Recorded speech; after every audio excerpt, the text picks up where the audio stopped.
9 জন বাংলাদেশি যুবককে আটক করল নিউ কোচবিহার রেলওয়ে স্টেশনে কর্তব্যরত আরপিএফ এর সিপিডিএস টিম। জানা যায় বাংলাদেশের দৌলতপুর থানার কুষ্টিয়া জেলার বাসিন্দা আব্দুল করিম, শাহিন আলম, সাজিন মণ্ডল, জুয়েল মণ্ডল, মোহাম্মদ আলী, কামরুল ইসলাম, আব্বাস শেখ, সুমন হোসেন এবং রুকন মণ্ডল তাদের বক্তব্য অনুযায়ী দালালের মাধ্যমে ভুয়ো নথি বানিয়ে বাংলাদেশ থেকে ভারতে প্রবেশ করে কেরল রাজ্যে যাচ্ছিলেন রাজমিস্ত্রির কাজের উদ্দেশ্যে। ভারতে কেরল রাজ্যে রাজমিস্ত্রির কাজ দেওয়ার নাম করে বাপন নামে এক ব্যক্তি তাদের 9 জনের কাছ থেকে মোট 1,20,600 টাকা নিয়েছেন। তাদের বক্তব্য, বাংলাদেশের পরিস্থিতি এখন ভালো নয়, কাজও ঠিকমতো হচ্ছিল না, তাই ভারতে প্রবেশ করছিলেন তারা শুধুমাত্র কাজের জন্য।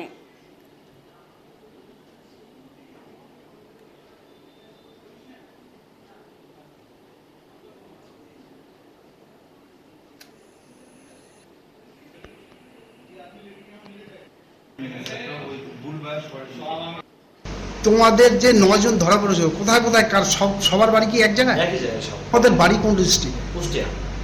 হ্যাঁ, কুষ্টিয়া। এটা কোন দিকটা পড়লো? মানে এটা জেলায় কুষ্টিয়া। জেলা কুষ্টিয়া। গ্রাম কি বলে? গ্রাম হলো আপনার থানা দৌলতপুর। থানা দৌলতপুর। আচ্ছা, আর জেলা কুষ্টিয়া। তো এটা কি তোমরা কিসের জন্য আসছিলে? কেরালায় আপনার রাজমিস্ত্রির কাজের জন্য বলছিল, রাজমিস্ত্রির কাজ দিব, একা তুমি এত টাকা করে দাও। তো টোটালি আমরা এত টাকা মিট করছিল, আমাদের যে একজন আছে না, উনি মিট করছিল 1,20,600 টাকা। অনেক টাকা পয়সা দেওয়া হয়ে গেছে। বর্তমান পরিস্থিতি কি বাংলাদেশে? বাংলাদেশের বর্তমান পরিস্থিতি মনে করেন যে যারা আমি কত তাদের বলতে কি হতে পারে আপনি বুঝতে পারছেন। হ্যাঁ, এ হলো অবস্থা। কিন্তু কি আধার কার্ড পাওয়া গেছে? আধার কার্ডটা হলো হিসাবটা কেমন, আপনি যে কোনো কম্পিউটারে ঘরে গেলে আপনাকে ওই আধার একটা সফটওয়্যার থাকে, বুঝলেন? সেটা কি ইন্ডিয়ান আধার কার্ড? হ্যাঁ, ইন্ডিয়ান আধার কার্ড বানিয়ে নিয়েছিলাম, 150 টাকা নিয়েছিল, 1 টাকা বানিয়ে নিয়েছিলাম। সেটা কোথায় বানিয়েছিল? ওটা আমাদের এলাকাতে, বাংলাদেশে। বাংলাদেশে এখানকার আধার কার্ড ওখানে বানিয়েছিল? জি। আধার কার্ড না থাকলে কেরালায় রুম পাওয়া যাবে? রুম পাওয়া যায়, এই জন্য এটা বানাইছিলাম যে আমাদের উদ্দেশ্য ছিল এটা পুলিশ চাইলো আমরা দেখা করবো। আমি যখন দেখলাম সত্যি কথা বলতে হচ্ছে, তাই আমরা A to Z সব সত্য কথা বলছি। তোমাদের যে 9 পুরাচ্ছেন আমাদের এসে বুদ্ধি পার হয়েছি ইন্ডিয়ার মধ্যে, মেঘালয়ের মধ্যে দিয়ে আমরা এই কোচবিহার আসছি। মেঘালয় হয়ে কোন দিক দিয়ে আসছো? তারপরে মেঘালয় হয়ে আপনার এই মানকাচর হয়ে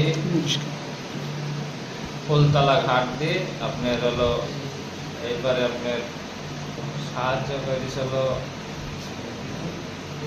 একটা দালাল ছিল, দালালের মাধ্যমে আমরা দালালের সাহায্য। কিভাবে তোমাদেরকে পার করেছে? কতজন আসছো তোমরা? আমরা 9 জনই আসছি একসাথে। হ্যাঁ, তো কোন দিক দিয়ে কিভাবে পার করলো তোমাদের? ওদিক দিয়ে আপনার পাহাড়ের মধ্যে, জঙ্গলের মধ্যে 4-5টা পাহাড় পাড়ি দিয়ে আমাদেরকে পার করেছে। তোমাদের বাংলাদেশের কোথায় বাড়ি, কোন ডিস্ট্রিক্টে? আমাদের বাড়ি কুষ্টিয়া জেলা, দৌলতপুর থানা, মসকুন্দি গ্রাম। তো কি কারণে তোমাদের ইন্ডিয়া আসার জন্য হলো, কি কারণটা কি? কারণ আমাদের ইন্ডিয়া আসার কারণ হলো আমরা কেরালায় কাজের উদ্দেশ্যে যাওয়ার লেগে আসছিলাম। কেরালায় আমাদের দেশে কাজ কাম সেরকম হচ্ছে না এখন বর্তমান, এই কারণে লেগে আমরা কেরালায় কাজের উদ্দেশ্যে। কি পরিস্থিতিতে ছিলে তোমরা বাংলাদেশ?